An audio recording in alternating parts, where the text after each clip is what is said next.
ဆရာမဒီမှာစာတင်ရတာရောအဆင်ပြေရဲ့လား ပြေတော့ပြေပါရဲ့ဆီယမရေ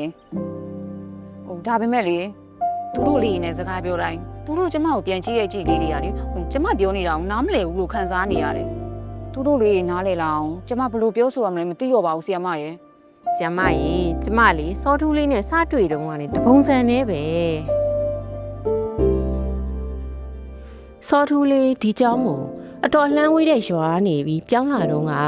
ကရင်တန်ဝဲဝဲနဲ့စကားပြောဟန်ကဒီဘက်ရွာနဲ့မတူတော့စကားပြောရမှကြောက်ပြီးတော့ဘယ်သူနဲ့မှအခေါ်ပြောမလုပ်ဘူးလေအဲ့တော့စောထူးလေးကိုဘလို့နီးတွေနဲ့စာတင်ပေးရင်ကောင်းမလဲဆိုတာစဉ်းစားမိတာလဲစုံနေတာပါပဲဆရာမကြီးတခုနဲ့မှအဆင်မပြေတော့စိတ်ပြက်ပြီးအရှုံးအောင်ပေးကျင်လာရောဒါပေမဲ့လည်းစောထူးလေးရဲ့အနာဂတ်ကိုတွေးမိပြီးကျမလည်းသူ့ကို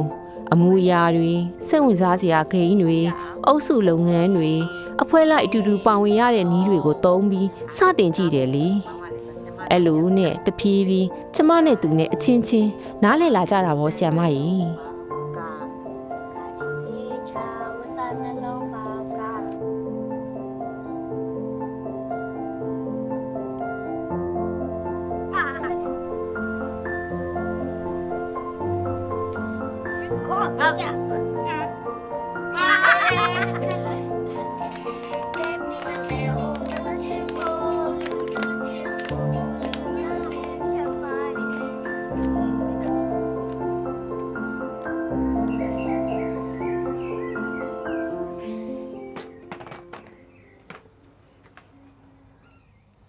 စောထူး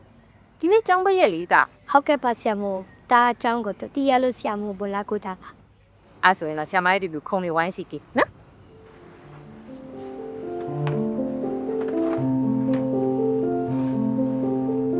ဒီဘက်မှာတော့လေစောထူးတို့လိုမျိုးတိုင်းသားကလေးတွေကိုတင်ကြရင်ဒီလိုအခြေအနေတွေနဲ့တော့ကြုံနေရအောင်ပါပဲလက်လျှော်လိုက်လို့တော့မဖြစ်ဘူးဆရာမကြီးသူတို့လေးတွေကိုလေတနည်းနည်းနဲ့ဆက်သွယ်လို့ရမယ်ပေါင်းတရားလေးကိုတော့တိဆောက်ရမယ်